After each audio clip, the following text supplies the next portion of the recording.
regular Coke. So if you guys want free soda at lunch and you drink Coke regularly and you can tell the difference, please come to the quad because we would love to have you in our experiment. Another thing is boys have their last lacrosse game today. So we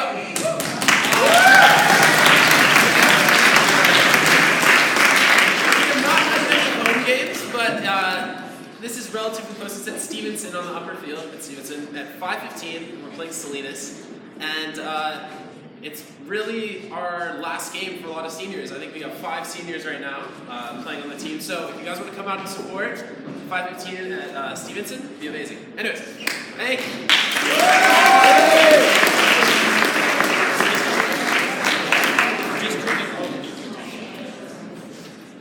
So Mr. Brookhouse isn't here, so I guess we'll do this alone. So throughout this year, I think earlier we made an announcement about expanding the text team to the students, and the result was pretty successful. Yeah, we were able to recruit these people. Alan Yang, you like him? Why don't we all stand up? If your name is mentioned, please stand up.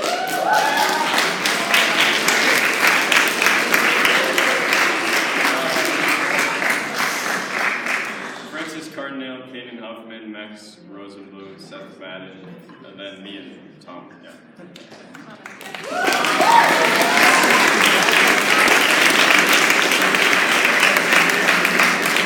So the people who stood up are reliable technology helpers.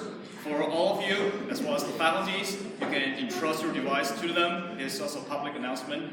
If they happen to be in your class, you can safely entrust your device and defer the technological difficulties to them. We endorse their performance. Thank you.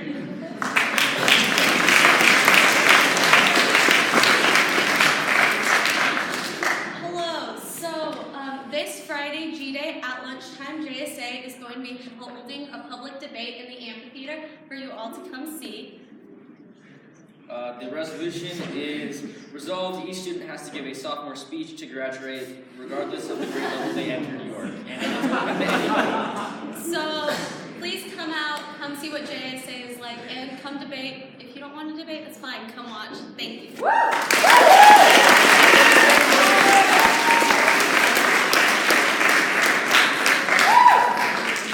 All right. So last girls lacrosse home game is tonight.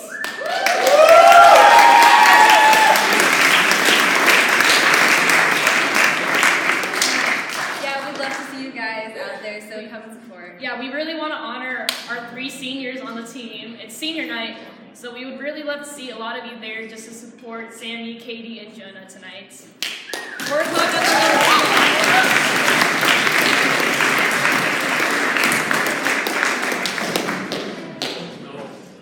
Last running-related announcement I'm ever going to make. We finished off the 10th season of the running sports with track and field, and just a quick rundown of what we accomplished this season. So one person this season started extremely anxious and having asthma and running around and saying, I can't do it, I can't do it. That person was Ulisa, and she ended the season by winning the JV high jump, even though she had never done it before, which I thought was pretty cool.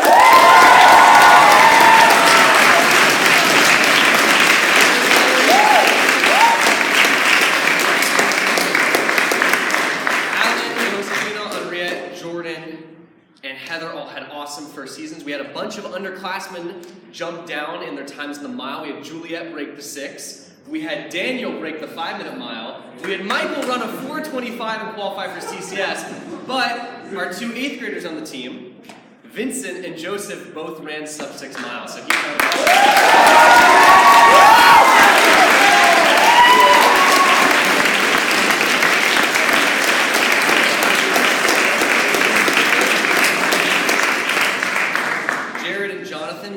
sub 1s on their 400, which is awesome. It was really awesome to run with them for the 4x4 team. Adam ran a 4:30 mile. Catherine won a couple races, like she always does. Henry ran a really, really good 200. Tom Liu actually said at the beginning of the season he would be too busy for track and ended up running a 13:1 for his 100, which was awesome to see for a guy who's built like a tank. So that was really awesome.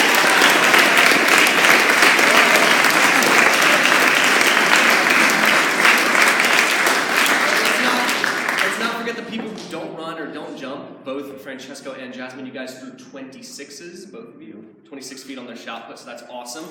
The only person this year who did not get a PR was myself. But I'm very, very happy because I know that the team is in really, really good hands, and I'm really, really proud of you guys spending 5 years with some of you, spending 1 year with some of you guys, but all of you working hard, and it's been awesome to be your captain for track. Thanks.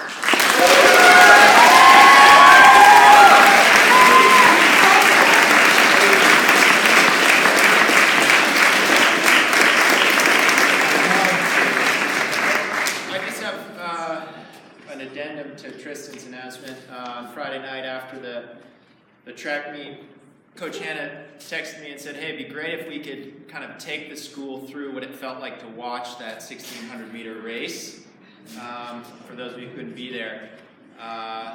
So here it is. I caught my first glimpse of Adam and Michael jogging through the infield crowd at PG High. I knew their heart rates had spiked and then settled, their muscles warmed up, their blood vessels dilated, and they were probably gauging the wind, thinking about tactics, focusing on anything but the immense pain that they were about to put themselves through. They had a final word with Coach Hannah, and then they step onto the track to join 16 others, kicking their legs out, shaking their arms, bouncing with nerves. The starter yells, on your mark, and they dance up to the line, crouch into position, and everybody falls still. This immense collective energy condenses into a single focal moment. Then bang, sudden flash of spikes and elbows, and they're off. Michael disappears into the crowd. Adam sidesteps a runner and tucks in for the first bend. Now the 1,600 is a 4-lap race. In the first lap, a runner is carried by adrenaline and excitement. It's fast and painless and dangerous. The leaders set a shocking pace down the back straight, and the pack quickly stretches out. Adam is second to last, Michael just in front of him. Each has carved out room to run, but they're far behind the leaders. We lose them again as they enter the far corner of the track, but when they pop onto the front straight, both are running strong and relaxed. Michael leaning forward and bouncing off his toes, knees driving, chin slightly tucked. Adam is smooth as ever, like he's rolling, not running. Elbows at 90 degrees, upper body floating, his eyes set. The clock ticks 67 seconds as Michael rolls through the start line and leans into the near bend again. Adam hot on his heels. By the second lap of the 1,600, a runner has to reckon with the immense and terrible undertaking in front of him. The initial rush of the chase has worn off. He feels the rasp of his breath and the first hint of weakness in his legs. The real pain has not arrived, but he senses the darkness at the door. Adam and Michael are holding steady down the back straight now, but they're at least 15 yards behind the leaders, sitting in 15th and 17th. Several mid-packers are showing cracks in their form. A dropped shoulder here, a tilted head there, a rotation of the trunk that wasn't there in the first lap. Michael bounces through 800 meters in 2:15. Adam rolls through in 2:17. There is still only one runner behind them, and the bulk of the pack is already rounding the near bend. The third lap of the 1,600 is typically the slowest. The legs burn with lactic acid, the mind screams, the darkness starts to descend. Those who went out too fast feel like they're running through waist-deep water now. And even those who pace themselves are in a battle with their inner animal, desperately trying to overrule the instinct that tells them to save something for the final push. The third lap is where milers are broken. When Adam and Michael both make their move on the back straight of the third lap, I start to cheer, but it catches in my throat. I see Michael's form start to break down, just an overstride or two, and then he reins it in as he slashes through the pack. I catch him grimace as he enters the far turn. Adam's form gives no hint of his struggle. But I know he is accelerated because he is grinding down the runners ahead of him, passing them one by one. My eyes are misty. The boys are flying now. Coming out of the turn at 1,100 meters, Michael has swung into lane 3, and he's fighting for 5th. Adam has caught 5 and is charging hard onto the front straight, tracking Michael and ripping each breath from the air. The boys thunder through lap 3 in 3:22 and 3:25. And as they bank into the near turn one last time, the crowd knows the real race is on. I cannot describe the last final lap. For one, I was watery-eyed, and that clouded my view a little bit. More importantly, everyone loves the last final sprint, that desperate last sprint. But that was not where this race was decided. One of my favorite authors, John Parker, writes about the final lap. The die would be cast here, and no praying or cheering would change it. Such matters were settled weeks, months, years before. Settled on the training fields, on the 10-mile courses, on the morning workouts missed or made up. Heart has nothing to do with it. In the final straight, everyone has heart. Adam, your final lap was 65 seconds, your fastest. You passed another 3 runners and finished in 9th with a 4:30. Michael, you gutted out a 63-second last lap, also your fastest, clipping another 2 runners for 3rd place in a 4:25. So, these boys had heart in the last push. But as Parker suggests, races are just the final stretch of something much longer and much harder. And I think I'm moved when I watch them run because of this simple truth. Boys, you are not runners who have heart only in the final stretch. You have heart through the lonely, grueling miles. So much heart that when you finally reach the last lap or the big day, you have assured your results long before. Michael, I'm looking forward to many more miles with you. Adam, next year we're no longer going to be in the stands cheering for you, but I, for one, will be cheering wildly from afar. Congratulations to both of you on the race.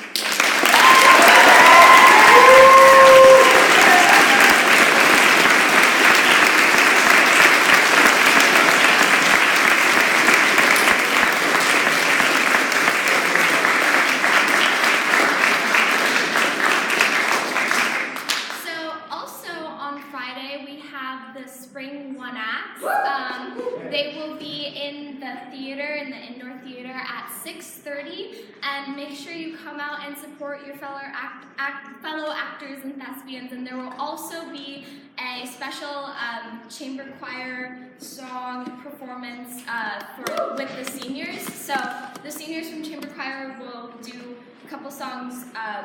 So please come out and support us, and I hope to see you there. Thank you.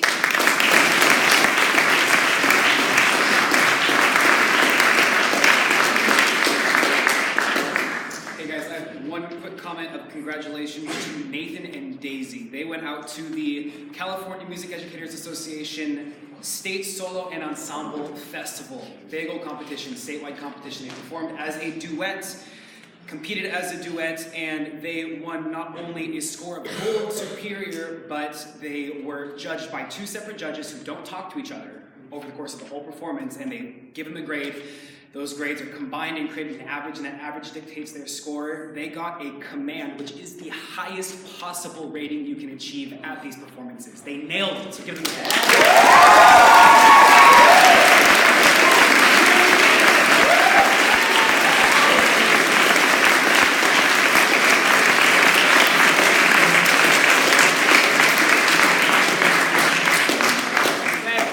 Announcements. I got this email that I thought you would like to know about. Monterey County is having its first film festival dedicated to cell phones and tablets. And so they're seeking innovative short films. It'll be something great for you to do that you can do right on your phone. They're 1 to 5 minutes length. Anyway, there's a $500 cash prize for the best short. I will put the information right outside the door where, around the corner from Mr. Harmon's office, but it is something that if you're interested in that, I know we all have our cell phones out a lot, so using that and maybe getting some money for it, that would be awesome. Also being a little creative with your with film and editing in that way. So, my second announcement is that Chamber Choir traditionally does their auditions this May for the following year. So I will be doing that next week. So anyone is if you're interested in auditioning for that, please come and see me or send me an email. Auditions will be the beginning of next week down in the music room. It will be per your schedule and my schedule and working that out on a free period or lunch or work job or wherever we can fit in. So just please come and see me if you're interested. We would love to have you sing, and if not chamber, we would love to have you in choir next year. So think about that as you sign up for your courses. Thank you.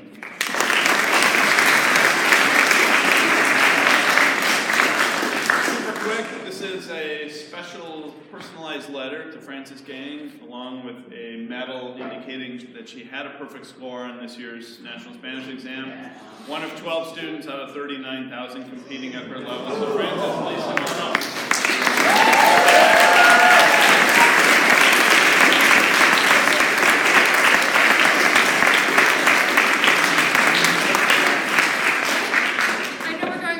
Please indulge me.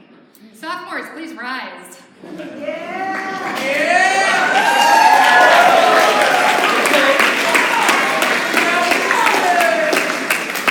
Sophomores, did you ever think in August last year that you'd overcome all your foreboding and fear? And yet, here you are, on the other side of the sophomore speech that once terrified. You told stories of bullies and discrimination and flying, of music and meat pans and game addiction defying. You shared tales about camp and all kinds of travel, of cancer and death, those times you felt most fragile. Vivid stories of friendship, of being afraid, of gaining your confidence, of breaking a leg, of the beauty of service and walking at night, of playing piano and of writing's delight. Reflections on a grandfather, a cousin, a stepdad, on identity, hair length, and science camp moments gone bad. Stories of bat mitzvahs and being freed from perfection, of moving thousands of miles and making new connections. Tales of collecting stuff, both ordinary and bizarre, of running and teamwork and black holes and stars. Each story you shared was a gift to our community. Insight, compassion, vulnerability, and euphony.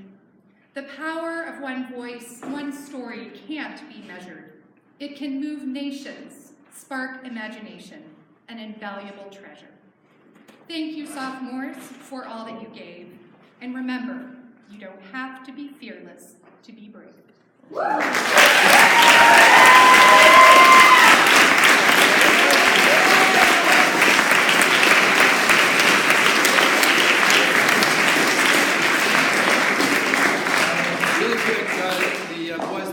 We're going to actually leave at 3:45, so that's a change. And if you want to see something really fun, this Friday, the boys lacrosse and the girls lacrosse are going to square off against one another. And honestly, the boys will run as fast as they've run all season against the girls. Go figure. Come back and see us.